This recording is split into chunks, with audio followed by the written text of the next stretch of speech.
What if I told you that children in Auschwitz would run toward the selection ramp calling out, Uncle Mengele, because the most sadistic doctor in the Nazi concentration camp system had convinced them he was their protector? That a trained physician, educated at Germany's finest universities, would perform experiments on conscious children without anesthesia, inject dye into their eyes to change their color, sew twins together to create conjoined twins, and murder children just to dissect them, all while maintaining meticulous scientific records as if this torture was legitimate research? This is the story of Joseph Mengele, the angel of death of Auschwitz, a man who embodied the complete corruption of medicine by ideology, a monster who escaped justice and died free, sunbathing on a Brazilian beach decades after the war. And the darkest part? Some of his victims remember him as kind. Joseph Mengele was not born a monster. He was made into one by education, ideology, and opportunity. Born in 1911 to a wealthy family in Günzburg, Bavaria, Mengele had every advantage. His father owned a successful factory manufacturing farm equipment. The family had money, status, and connections. Young Joseph was intelligent, ambitious, and driven. He pursued medicine and anthropology at Germany's most prestigious universities, Munich, Bonn, and Frankfurt. He earned not one but two doctorates, one in physical anthropology in 1935 and one in medicine in 1938. His academic focus was genetics and racial science, the study of heredity with the explicit goal of proving Nazi racial theories. This was not fringe pseudoscience at the time. Racial anthropology was taught at major universities. Respected professors conducted research, trying to scientifically categorize human races and establish hierarchies of superiority.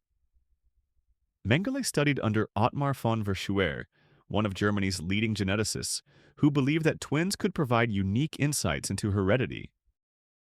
Von Verschuer taught that understanding genetics was essential to improving the German race through selective breeding and elimination of inferior bloodlines. These ideas weren't invented by the Nazis. Eugenics movements existed in many countries, including the United States and Britain. But Nazi Germany took these theories and applied them with industrial efficiency and brutal literalism.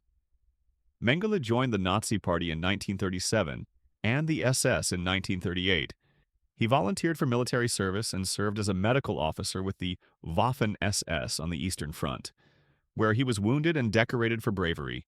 By all accounts, he was a competent doctor and dedicated soldier, loyal, brave, and professional. But in 1943, his career took a turn that would damn him forever. He was assigned to Auschwitz-Birkenau, the largest and most lethal Nazi concentration and extermination camp. His official role was camp physician, providing medical care to SS personnel and overseeing the health of prisoners to maintain the workforce. His actual role became something far more sinister. Auschwitz provided Mengele with something no legitimate researcher could ever obtain: unlimited human subjects, no ethical oversight, total authority, and subjects who could be killed at will if experiments failed. It was the perfect laboratory, if you had no conscience. And Joseph Mengele, doctor of medicine and anthropology, graduate of Germany's finest universities, had abandoned his conscience entirely. Auschwitz-Birkenau operated as both a labor camp and an extermination center. When trains arrived carrying Jews from across occupied Europe, the selection process determined who would live, temporarily as slave labor, and who would be sent immediately to the gas chambers. SS doctors conducted these selections, deciding life and death with a gesture: left or right, left to the gas chambers, right to forced labor and slow death from starvation, disease, and exhaustion. Joseph Mengele volunteered for selection duty far more often than required. Other SS doctors found the work distasteful and did only the minimum shifts necessary. Mengele appeared enthusiastically, sometimes arriving uninvited when he wasn't scheduled, eager to participate. Survivors remember him standing on the selection ramp in an immaculate uniform, polished boots, and white gloves, whistling opera arias while deciding who would live and who would die. He looked for twins. When he spotted twins in the arriving crowds, especially identical twins, but also fraternal twins, and even children who merely looked similar, he would pull them from the selection line. Twins, he would call out. Are there any twins? For the families, this seemed like salvation. Being selected by Mengele meant being spared the gas chambers. Parents would push their twin children forward, desperate to save them from immediate death. What they didn't know was that they were handing their children to someone far worse than immediate death.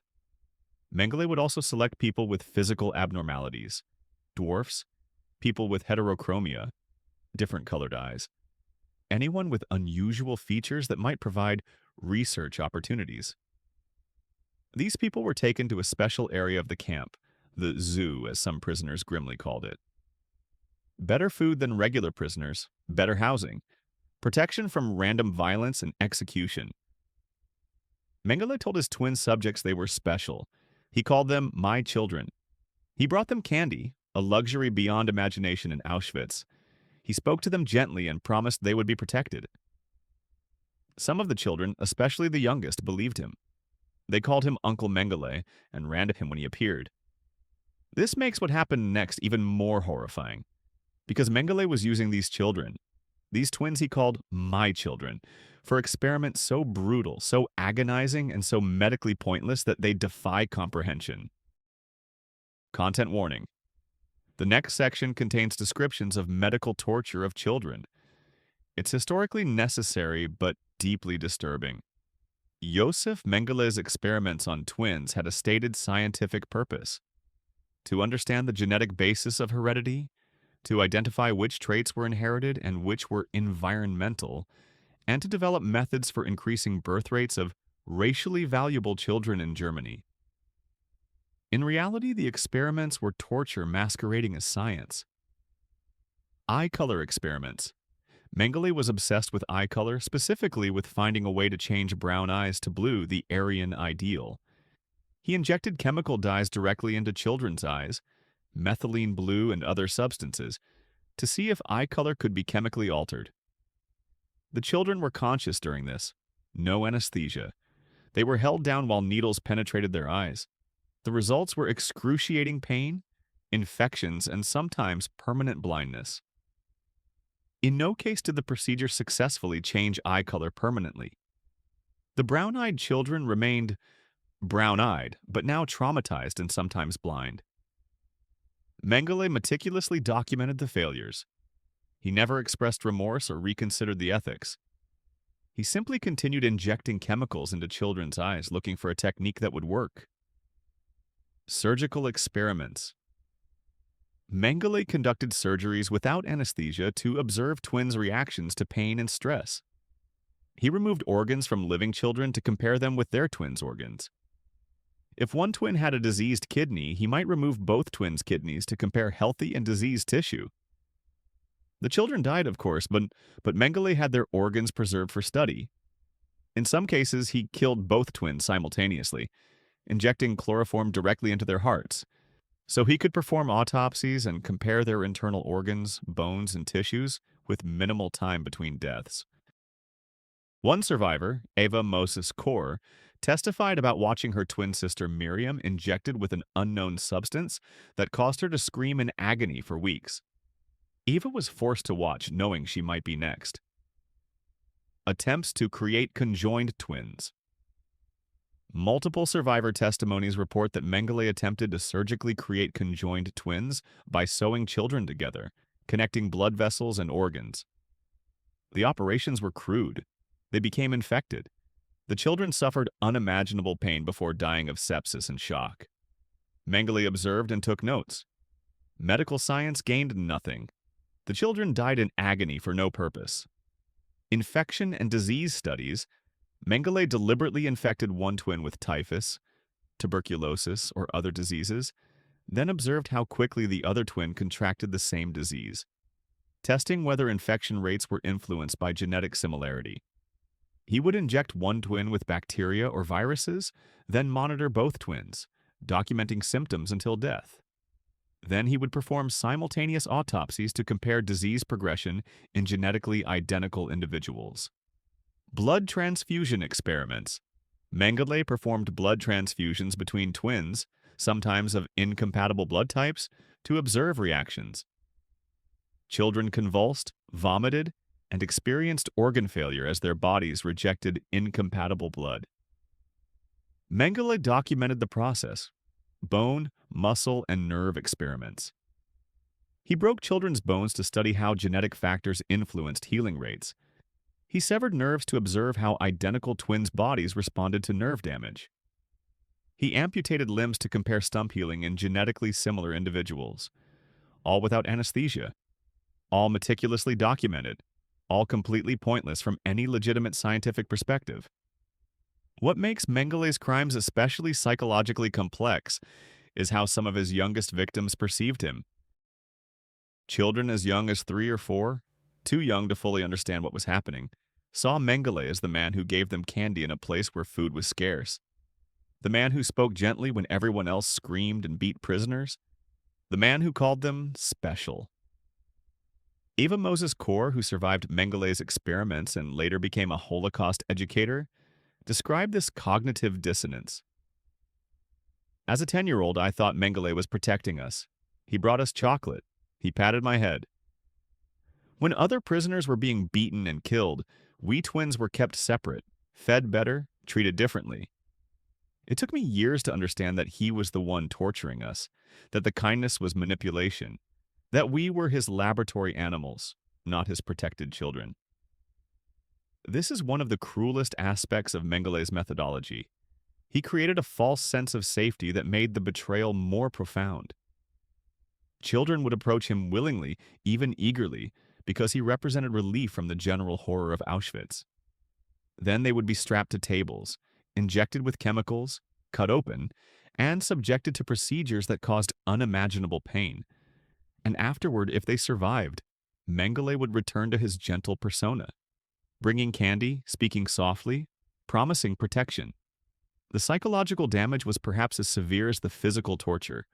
Twins who survived described decades of nightmares, an inability to trust doctors, and a profound sense of betrayal that someone they'd viewed as a protector had been their tormentor. One survivor, Menashe Lorenzi, recalled, "Even after liberation, when I understood what Mengele had done, part of me still remembered him as the uncle who saved me from selection. It took therapy to reconcile that the man who saved me only did so to torture me more slowly. The gas chambers would have been more merciful." This is the deepest perversion of Mengele's crimes. He corrupted not just medicine, but the fundamental human relationships of care and protection. A doctor is supposed to heal. An uncle is supposed to protect. Mengele was a doctor who tortured and an uncle who murdered. On January 27, 1945, Soviet forces liberated Auschwitz. They found approximately 7,000 surviving prisoners, emaciated, sick, traumatized beyond measure. Among them were about 200 of Mengele's twin subjects who had survived long enough to see liberation. Mengele himself had fled days earlier. As Soviet forces approached, SS personnel began destroying evidence of their crimes. Gas chambers were demolished. Documents were burned. Prisoners who could testify were murdered. Mengele packed his experimental notes and data, meticulous records of torture disguised as research, and escaped westward with the retreating German forces. This is critical to understanding Mengele's psychology. Even in retreat, even facing imminent defeat, he preserved his research. To the end, he believed his experiments had scientific value. Mengele was captured by Allied forces in June 1945, but his captors didn't know who he was. He was using a false identity, and the Allies hadn't yet compiled comprehensive lists of wanted Nazi war criminals. He was released. For 4 years, Mengele lived in Germany under assumed names, working as a farmhand and avoiding detection. In 1949, with the help of an extensive network of Nazi sympathizers, the Rat Line, he escaped to Argentina. He lived openly in Buenos Aires for over a decade, using his real name, practicing medicine, and maintaining contact with his family in Germany. Argentine authorities knew who he was but refused extradition requests. Mengele was safe free and unpunished. In 1960, when Israeli agents captured Adolf Eichmann in Argentina, Mengele panicked. He fled to Paraguay, then to Brazil, living under assumed names and moving frequently. He would spend the rest of his life in hiding, not in a cell, but in comfortable exile, swimming in the ocean, enjoying South American sunshine, living peacefully while his victims lived with the psychological and physical scars he'd inflicted. He never faced trial, never answered for his crimes, never experienced justice. On February 7, 1979, Josef Mengele suffered a stroke while swimming at a beach in Bertioga, Brazil. He drowned in shallow water. He was 67 years old, having lived 34 years after the war, free and unpunished. His body was buried under a false name. His identity wasn't confirmed until 1985, when forensic examination finally proved the remains were Mengele's. By then, he'd been dead 6 years. Justice would never be served. After the war, Mengele's notes and data, what survived, were recovered by Allied investigators. This created an ethical dilemma that persists to this day. Should data obtained through torture and murder ever be used, even if it might save lives? The medical community's answer has been a nearly unanimous no. Here's why. First, the data is scientifically worthless. Mengele's experiments were poorly controlled, contaminated by the subject's extreme stress and malnourishment, and often based on pseudoscientific racial theories. Modern geneticists who have reviewed Mengele's surviving notes describe them as scientifically valueless. The work of someone playing at science without understanding proper methodology. Mengele wasn't conducting legitimate research. He was torturing people and taking notes, then calling it science. Second, using such data legitimizes the atrocities. If Mengele's data were used, even if it miraculously contained useful information, it would send a message. Torture is acceptable if it produces knowledge. This creates an incentive structure for future atrocities. Why follow ethical research protocols if torturing subjects is both faster and acceptable if the data proves useful? Third, it violates the fundamental principle established at Nuremberg. The Nuremberg Code, created specifically in response to Nazi medical crimes, states that consent from research subjects is absolutely essential. Any data obtained without consent is automatically illegitimate. This isn't just an ethical preference. It's a foundational principle of modern medical ethics. Yet the question persists because the dilemma is real. If Mengele's notes contained information that could cure a disease or save lives, would refusing to use that information make us complicit in future deaths? The answer remains no, because the consequences of legitimizing criminal research outweigh any potential benefit from individual data sets. This principle was tested when some Nazi hypothermia research, experiments on prisoners subjected to freezing water, was discovered to contain potentially useful data on treating hypothermia victims. Medical ethicists debated whether this data could be cited in modern research. The consensus? Absolutely not. To cite it would honor the researchers, legitimize the research, and create precedent for similar future crimes. The victim's suffering cannot be redeemed by using data from their torture. The only appropriate response is to refuse the data entirely, no matter what it might contain. The twins who survived Mengele's experiments carried physical and psychological scars for the rest of their lives. Many suffered chronic health problems directly related to the experiments: organ damage, weakened immune systems, infertility, and lifelong pain from injuries that never properly healed. Eva Moses-Kor, one of the most prominent survivors, spent decades speaking about her experiences. She founded an organization for Mengele's twin survivors and became an advocate for Holocaust education. In a controversial decision, she publicly forgave Mengele and the Nazis who experimented on her. This sparked intense debate within the survivor community. Many felt she had no right to forgive on behalf of murdered victims, including her own sister Miriam, who died from kidney damage caused by Mengele's experiments. Kor's response was that forgiveness was for her own healing, not for the perpetrators. She argued that carrying hatred had poisoned her life, and that forgiveness, even of the unforgivable, was how she reclaimed power from her tormentors. Other survivors vehemently disagreed. Some argued that forgiving Mengele dishonored the dead and minimized the horror of his crimes. This debate reveals the impossible burden placed on survivors. They must carry the memory of atrocities while also trying to live normal lives. They must be witnesses to horror while also being functional human beings. Some survivors, like Kaur, found peace through forgiveness and education. Others carried rage and trauma until death. Neither response is wrong, both are valid reactions to the impossible. What's undeniable is that Mengele's crimes didn't end when the experiment stopped. They echoed through decades, affecting survivors, their children, and their grandchildren. Studies of Holocaust survivors show transgenerational trauma, PTSD symptoms in children and grandchildren who never experienced the camps themselves but inherited trauma through their parents' pain. Mengele's victims didn't just suffer in Auschwitz. They suffered for the rest of their lives. Their families suffered. The damage rippled forward through generations, and Mengele died peacefully on a beach, having never faced justice, never expressed remorse, never answered for any of it. Joseph Mengele's grave in Brazil is unmarked now. The original marker was removed because it became a pilgrimage site for neo-Nazis who celebrated him as a hero. His name is synonymous with medical evil. He's become the archetype of the doctor who abandons healing for ideology, the ultimate corruption of medicine. But here's what we must remember. Mengele was not an aberration. He was the logical endpoint of a system that prioritized racial ideology over human dignity, that valued science without ethics, that treated humans as objects for study. He was highly educated, 2 doctorates from prestigious universities. He was intelligent, cultured, and by all accounts personally charming when he chose to be.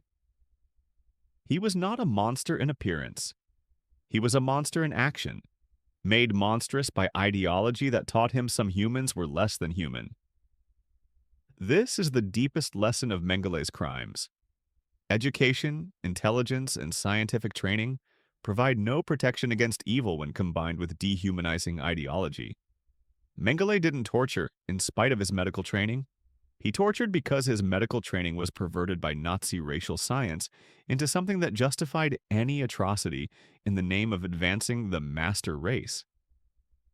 Today, medical students study the Mengele case as the ultimate cautionary tale.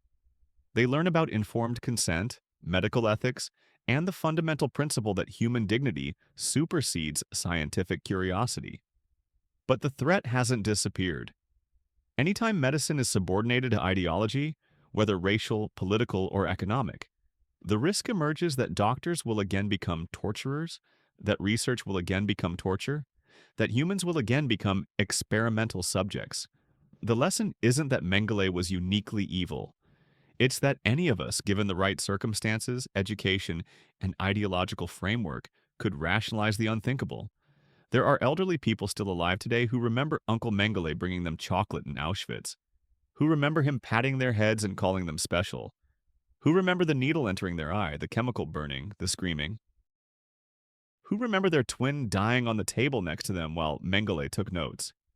They carry these memories, they live with them, they die with them, and Mengele died on a beach, swimming in the sunshine, free and unpunished.